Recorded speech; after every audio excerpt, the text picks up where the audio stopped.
Avant de commencer, je tiens à vous souhaiter la bienvenue sur notre chaîne.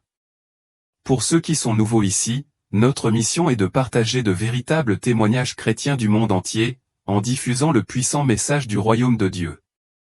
Nous nous concentrons sur des histoires sur Jésus, l'au-delà, le paradis et l'enfer, et d'autres sujets liés à la Bible, en vous les présentant sous forme d'histoires engageantes 2 ou 3 fois par semaine. Nous vous invitons à devenir membre de cette famille en vous abonnant à notre chaîne. Que Dieu vous bénisse pendant que vous le faites. L'expérience d'aujourd'hui nous a été envoyée par un frère. Il a été en enfer pendant 3 jours et a vu beaucoup de choses qui vous ouvriront les yeux sur les réalités de l'enfer. Restez jusqu'à la fin pour bien saisir son expérience. Je vais commencer à lire comme il nous a été envoyé. Bonjour, monsieur. Je m'appelle Michael Jazz. J'ai eu cette vision le 24 avril 2021. J'avais eu cette envie de partager cela avec votre public. J'ai grandi dans un quartier difficile où la violence était une réalité quotidienne, et pendant la majeure partie de ma vie, j'étais connu comme une tête brûlée. Mon père est parti quand j'étais jeune et ma mère a travaillé 3 emplois pour nous maintenir à flot. Sans modèle, je suis tombé dans les mauvaises fréquentations. À 15 ans, j'étais déjà impliqué dans des délits mineurs et à 18 ans, j'étais profondément ancré dans la vie des gangs. Ce n'était pas seulement le frisson de la rébellion qui m'attirait, c'était aussi le sentiment d'appartenance et la notion erronée de respect. Un soir d'été, je me suis retrouvé dans un bar miteux à la périphérie de la ville. J'étais là pour retrouver des amis, mais alors que la nuit avançait, un homme nommé Marc m'a percuté et a renversé son verre sur ma chemise. J'étais déjà sur les nerfs et ce petit geste m'a semblé une attaque personnelle. Des mots ont été échangés et la situation a rapidement dégénéré. Marc m'a poussé et j'ai vu rouge. J'ai brandi mon poing, sans penser aux conséquences. Mon coup a atterri en plein sur sa mâchoire, l'envoyant s'écraser au sol. Il ne s'est pas relevé. Je me suis agenouillé à côté de lui, je l'ai secoué, je l'ai supplié de se réveiller, mais il était trop tard. Marc était mort. Cette prise de conscience m'a frappé comme une tonne de briques. J'avais pris une vie dans un moment de rage aveugle. Les gens autour de nous ont commencé à murmurer, et quelqu'un a appelé la police. J'étais paralysé, incapable de comprendre ce que j'avais fait. La police est arrivée quelques minutes plus tard. Ils m'ont menotté et m'ont lumé droit, mais je pouvais à peine les entendre à cause du bruit de mon cœur qui battait dans mes oreilles. La réalité de mes actes a commencé à m'apparaître pendant le trajet jusqu'à la gare. Je n'étais plus seulement un voyou de petite envergure, j'étais un meurtrier. Le procès était flou. La famille de Marc était là tous les jours, leur chagrin était incroyable.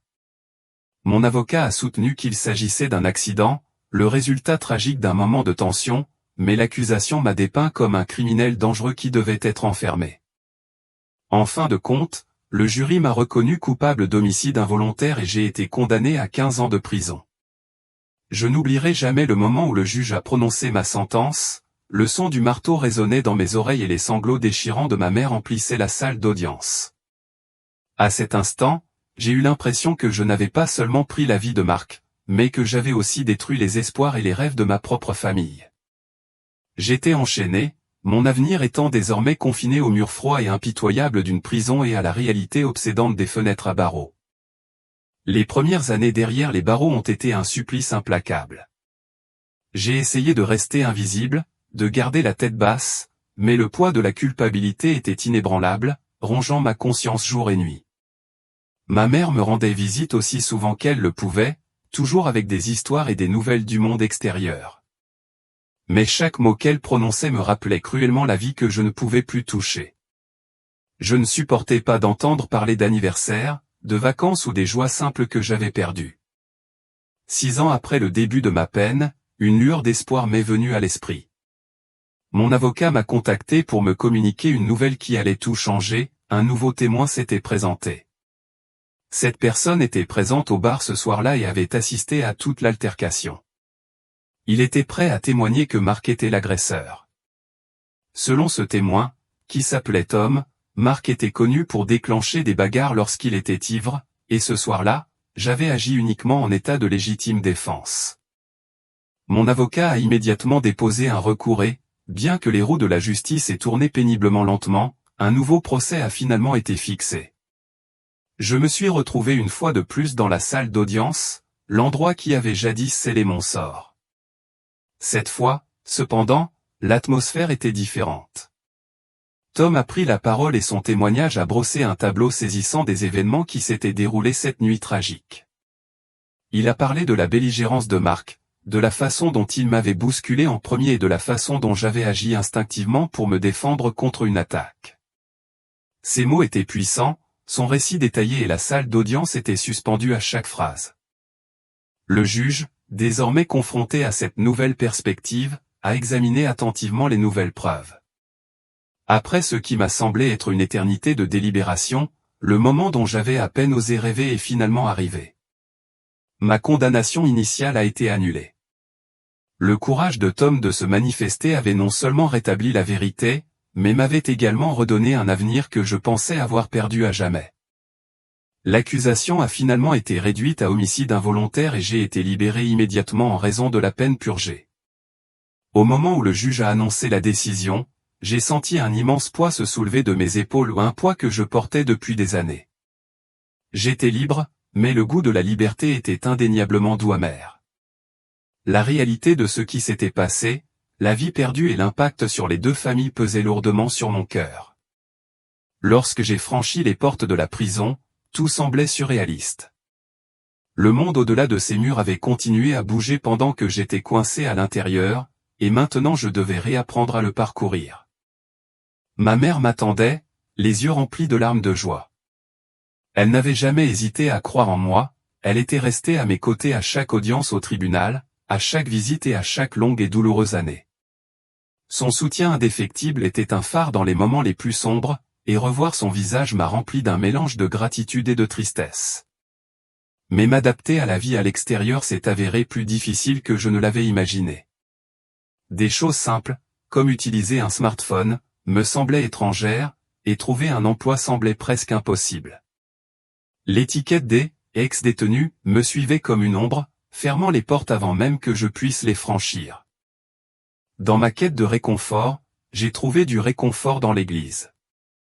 Pendant mon séjour en prison, je m'étais tourné vers la Bible, cherchant des réponses et du réconfort dans ses pages.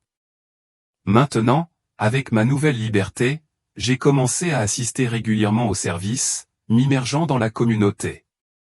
L'Église est devenue mon sanctuaire, un endroit où je n'étais pas jugé pour mon passé mais plutôt accueilli comme un frère en Christ.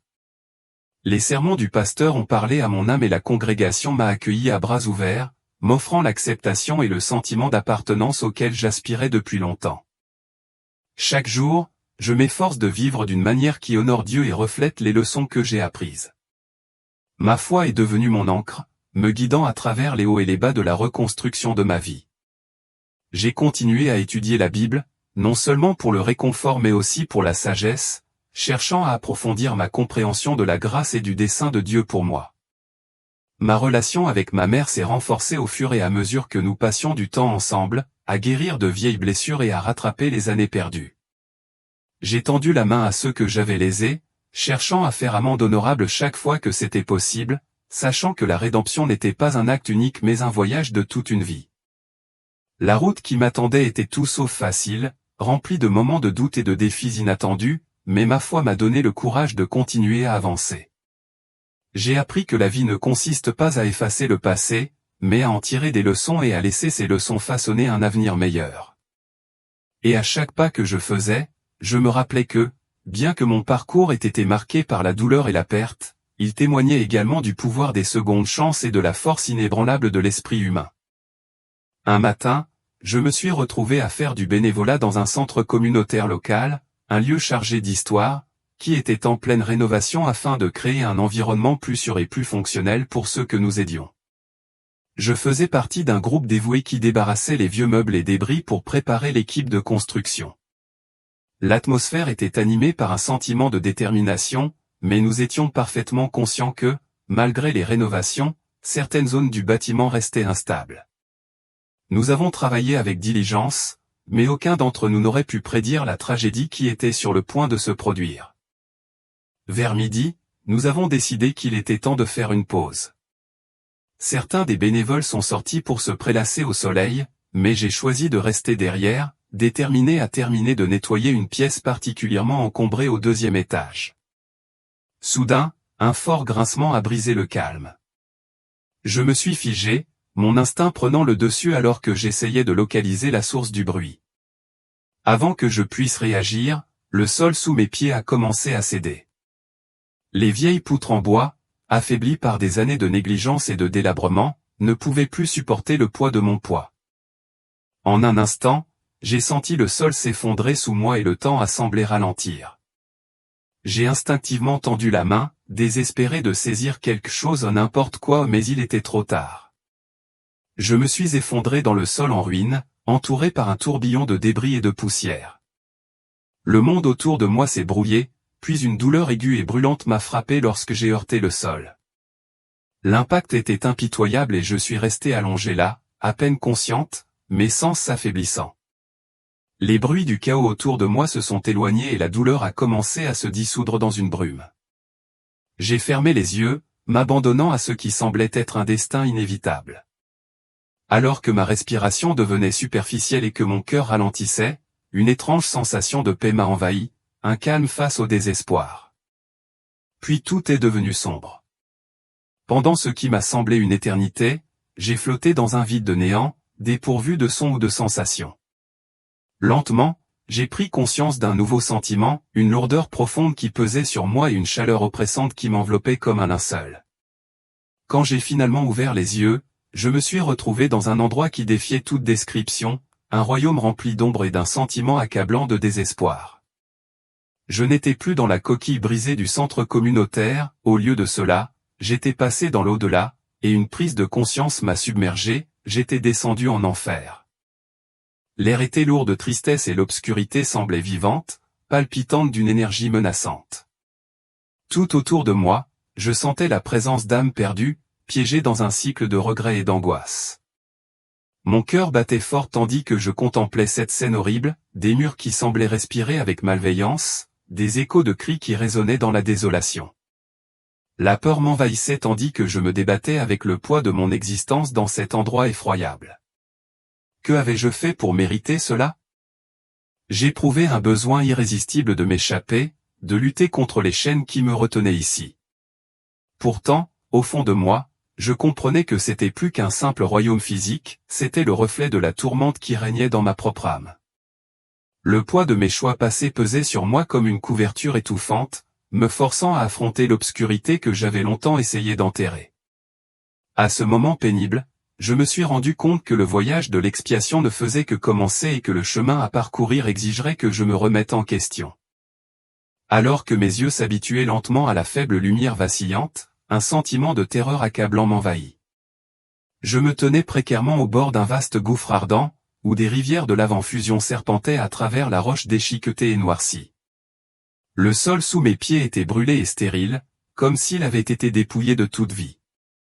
La chaleur oppressante m'enveloppait comme une couverture suffocante, s'infiltrant dans mon âme même, déclenchant une terreur instinctive en moi. Partout où je me tournais, je rencontrais un spectacle poignant, des âmes se tordant de tourments, piégées dans une réalité qui dépassait de loin tout ce que j'aurais pu imaginer.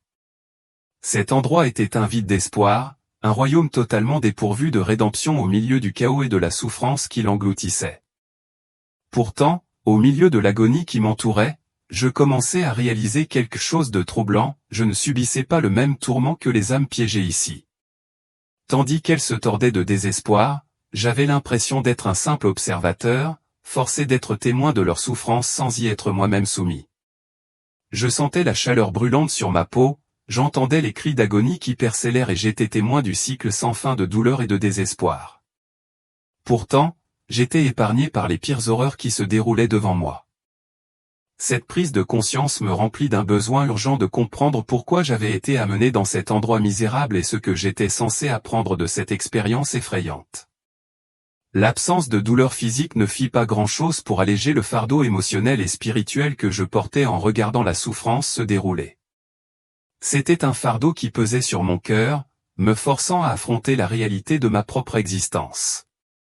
Alors que je m'aventurais plus profondément dans les entrailles de l'enfer, les images et les sons devenaient de plus en plus pénibles, chaque instant plus pénible que le précédent. Les âmes qui m'entouraient étaient soumises à des tourments inimaginables, chacun étant adapté aux péchés qu'elles avaient commis au cours de leur vie. J'ai vu des individus engloutis dans des flammes qui léchaient leur peau mais ne les consumaient jamais complètement, une cruelle plaisanterie de souffrance éternelle. D'autres étaient enchaînés à des piliers de fer, leur chair perpétuellement brûlée par la chaleur implacable, leurs cris résonnant dans le vide. Une scène particulièrement horrible a attiré mon attention, une rivière de sang bouillonnant, où des âmes tourmentées étaient submergées et entraînées dans le liquide épais et visqueux par des créatures démoniaques grotesques. Leurs cris angoissés résonnaient dans l'air, une cacophonie de désespoir qui rongeait mon être. Au-dessus de ce paysage cauchemardesque, des démons ailés tournoyaient comme des vautours, leur rire cruel se mêlant aux gémissements des damnés, créant une symphonie de tourments qui semblait engloutir tout sur son passage. À ce moment-là, alors que je voyais les profondeurs de la souffrance humaine, j'ai senti la gravité de mes propres choix peser lourdement sur mon âme. C'était comme si cette expérience était un miroir reflétant les parties les plus sombres de mon passé, me forçant à affronter les conséquences de mes actes.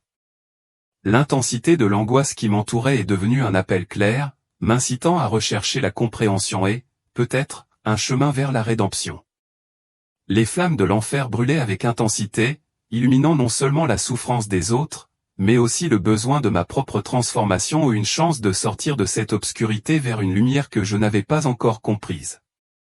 Le sol sous moi semblait vivant, palpitant d'une énergie malveillante.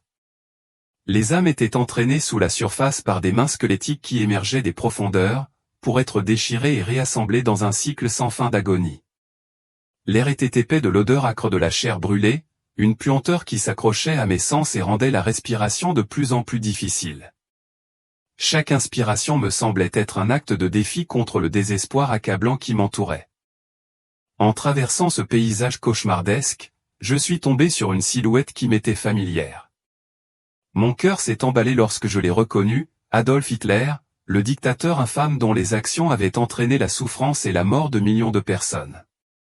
Il était enchaîné à un énorme rocher fumant, son corps tordu par l'agonie et son visage gravé de tourments.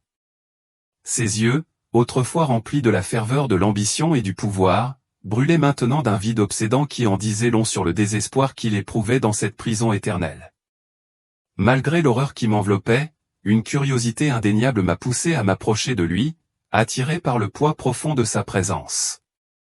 Alors que je m'approchais, nos regards se sont croisés et, à cet instant, il a commencé à me parler. Sa voix tremblait, pleine de regrets et d'angoisse. Je pensais être invincible, a-t-il avoué, ces mots dégoulinant d'une amère prise de conscience. Je croyais que mes actes seraient justifiés par l'histoire, que je resterais dans les mémoires comme un grand dirigeant. Mais maintenant je vois la vérité. Je suis condamné à cet endroit pour les souffrances que j'ai causées, pour les innombrables vies que j'ai détruites. Son aveu resta suspendu dans l'air, lourd du poids de ses remords, et pendant un instant, je ressentis une étrange empathie pour cet homme qui avait causé tant de souffrances.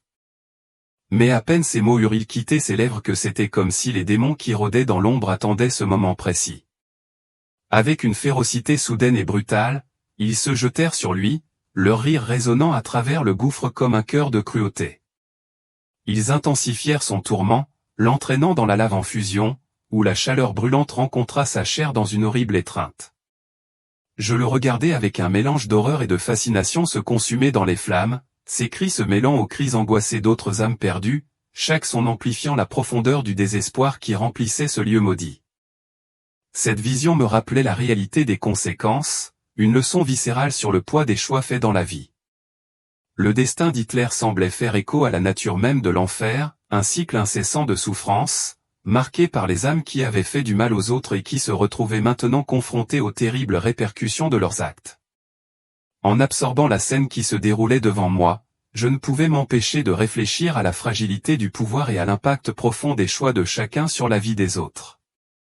Dans ce royaume cauchemardesque, la frontière entre le passé et le présent s'estompait, me laissant avec une vérité indéniable, le chemin vers la rédemption est souvent pavé de la reconnaissance de sa propre obscurité.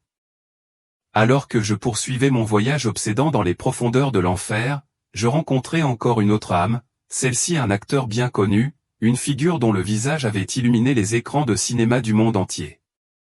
Bien que j'aie ressenti le besoin de mentionner son nom, quelque chose m'a retenu, la reconnaissance que c'était mon choix de le taire, et non un mandat divin. Je comprends que cela puisse paraître dérangeant pour certains, mais je me sens obligé de partager ce qu'on m'a demandé de partager. Alors que je m'approchais de lui, il leva les yeux et le désespoir dans ses yeux me frappa profondément. Comme l'âme précédente que j'avais rencontrée, il commença à parler, sa voix lourde de regret et de chagrin. J'étais au sommet de ma carrière, la gloire, la fortune, l'adoration, j'avais tout, mais ce n'était jamais assez, se lamenta-t-il. J'avais envie de plus et j'étais prêt à payer n'importe quel prix pour satisfaire cette faim insatiable. Dans un moment de faiblesse, j'ai fait un pacte avec le diable. J'ai vendu mon âme pour le succès, convaincu que cela m'apporterait le bonheur, mais tout cela n'était qu'un mensonge. Le diable m'a tout pris, ma paix, ma joie, mon essence même, et maintenant je suis ici, piégé dans ce tourment éternel, payant le prix de ma cupidité et de mon ambition.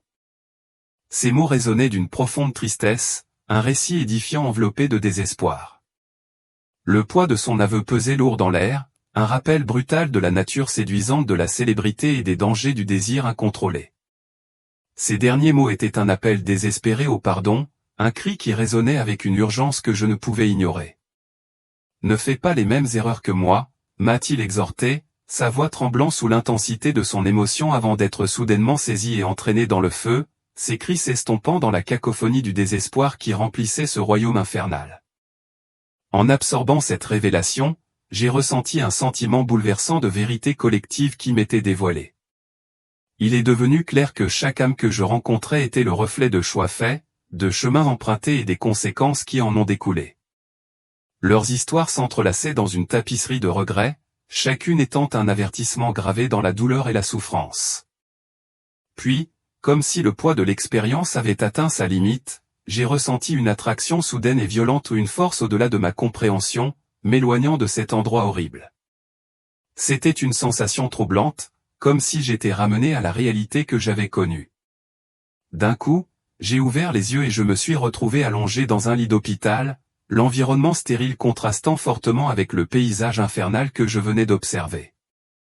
J'ai haleté, mes poumons brûlant comme si j'avais été submergé sous l'eau pendant bien trop longtemps, l'oxygène me remplissant d'une bouffée de vie à la fois désorientante et libératrice. À ce moment-là, j'ai réalisé que même si j'étais retourné dans mon corps, les leçons que j'avais apprises persistaient comme un murmure dans mon âme. Les rencontres que j'avais vécues ne seraient pas facilement oubliées, elles étaient gravées dans mon être même, rappelant la fragilité de la vie et le poids profond de nos choix. Le voyage à travers l'enfer avait été une révélation, une exploration obsédante de la condition humaine qui m'avait poussé à chercher un chemin de rédemption et une vie en accord avec un but, fondé sur l'espoir que même dans nos moments les plus sombres, la transformation est possible. Entouré d'une foule d'infirmières et de médecins, j'ai pris conscience des efforts frénétiques pour sauver ma vie après l'effondrement catastrophique de l'immeuble. Contre toute attente, j'avais été tiré du bord de la mort. J'ai appris plus tard que j'avais passé 3 jours atroces dans le coma. Alors que j'étais allongé là, en train de me remettre du traumatisme physique de l'accident, mon esprit revenait continuellement à cette expérience pénible en enfer. J'avais toujours entendu des histoires d'expériences de mort imminente remplies de lumière et d'amour ou des récits de personnes accueillies par des anges, enveloppées par la chaleur d'êtres divins ou accueillies par Jésus lui-même. Pourtant, mon parcours avait été un contraste frappant, sombre, terrifiant et dépourvu de toute présence céleste. Au début, cela m'a laissé un pincement au cœur. Pourquoi n'avais-je pas eu la grâce de voir des anges ou de rencontrer Dieu? Qu'est-ce que cela signifiait pour ma foi et le cheminement spirituel que je pensais entreprendre? Ces questions occupaient mes pensées alors que je cherchais du réconfort dans les moments calmes de ma convalescence. Peu à peu, par l'introspection et la prière, j'ai commencé à saisir la vérité profonde derrière mon expérience. Elle avait été spécialement adaptée à mon parcours ou une révélation nécessaire destinée à me confronter au poids de mes actions passées. L'absence d'êtres angéliques ou de Jésus n'a pas diminué l'importance de ce dont j'avais été témoin, au contraire, elle a amplifié la gravité de mes choix et l'appel urgent à vivre une vie de droiture. Cette nouvelle compréhension a marqué un changement profond dans ma perspective et mes actions. Le voyage terrifiant à travers l'enfer avait éveillé en moi un sens renouvelé du but et de la clarté. J'ai réalisé que mon existence ne se résumait plus uniquement à ma propre rédemption, il s'agissait de servir un but plus élevé et d'avoir un impact significatif sur la vie des autres. J'ai pris la décision de consacrer chaque jour à vivre avec intention, en me concentrant sur des actes de bonté et de compassion qui pourraient résonner au-delà de ma propre vie. Dans les semaines qui ont suivi mon éveil, j'ai commencé à faire du bénévolat au centre communautaire où j'avais été blessé. À chaque interaction, j'ai cherché à élever les autres, à les écouter et à partager mon histoire, un récit non seulement de désespoir, mais de transformation et d'espoir. J'ai tendu la main à ceux qui se débattaient avec leurs propres démons, en leur offrant soutien et compréhension, en m'inspirant de mes propres expériences pour leur donner une lueur d'espoir. Le voyage à travers la douleur et l'obscurité était devenu un catalyseur de lumière, éclairant le chemin que j'étais censé parcourir. Chaque acte de bonté est devenu un fil dans une tapisserie de changement, une chance de réécrire le récit de ma vie et d'inspirer les autres à rechercher eux aussi la rédemption. Les leçons apprises dans les profondeurs du désespoir étaient désormais mes étoiles directrices, me guidant vers une vie imprégnée de sens, où chaque instant devenait une opportunité de refléter l'amour et la grâce que j'avais appris à comprendre d'une manière que je n'avais jamais anticipée. En termes pratiques, la transformation que j'ai vécue a commencé à prendre forme de nombreuses manières marquantes. Mon engagement dans l'Église s'est approfondi, passant de celui de simple bénévole à celui de mentor et de leader au sein de la communauté. J'ai pris sur moi d'organiser des ateliers et des groupes de soutien, offrant des conseils et une oreille attentive à ceux qui se débattaient avec leurs propres difficultés. J'ai ressenti un appel profond à m'engager dans des programmes de sensibilisation, en me concentrant sur l'aide aux sans-abri et la revitalisation des quartiers défavorisés ou des zones où je pensais que mes expériences passées pouvaient trouver le plus d'écho et créer une différence significative. Au cœur de ma mission se trouvait un engagement inébranlable à partager mon témoignage. J'ai saisi toutes les occasions de partager mon histoire sur diverses plateformes, que ce soit lors de rassemblements religieux, d'événements communautaires ou d'entretiens avec les médias. Chaque fois que je me tenais devant un public, mon objectif était clair, transmettre les leçons inestimables que j'avais apprises et l'espoir que j'avais retrouvé. J'ai insisté avec passion sur le fait que la vie est précieuse et que chaque instant nous offre une chance d'avoir un impact positif. J'ai encouragé chacun à choisir un chemin d'intégrité, de gentillesse et un désir sincère de contribuer à rendre le monde meilleur. Je crois fermement que votre voyage, aussi ardu soit-il, peut mener à une vie remplie d'épanouissement et de joie profonde. En fin de compte, ce ne sont pas les ténèbres de notre passé qui définissent qui nous sommes, mais plutôt la lumière que nous choisissons d'apporter au monde. Mon voyage des profondeurs de l'enfer vers une vie renouvelée m'a inculqué cette puissante vérité. Je partage mon histoire dans l'espoir d'inspirer d'autres personnes à s'engager sur leur propre chemin vers la rédemption et le but. Merci, mes amis, d'être restés avec moi jusqu'à la fin de cette vidéo. Je vous invite à aimer et à partager ce message avec vos amis et votre famille. Si vous n'êtes pas encore abonné à notre chaîne, n'hésitez pas à le faire pour rester informé chaque fois que nous partageons ces expériences transformatrices. Jusqu'à ce que nous nous rencontrions à nouveau, que votre voyage soit béni et inspiré.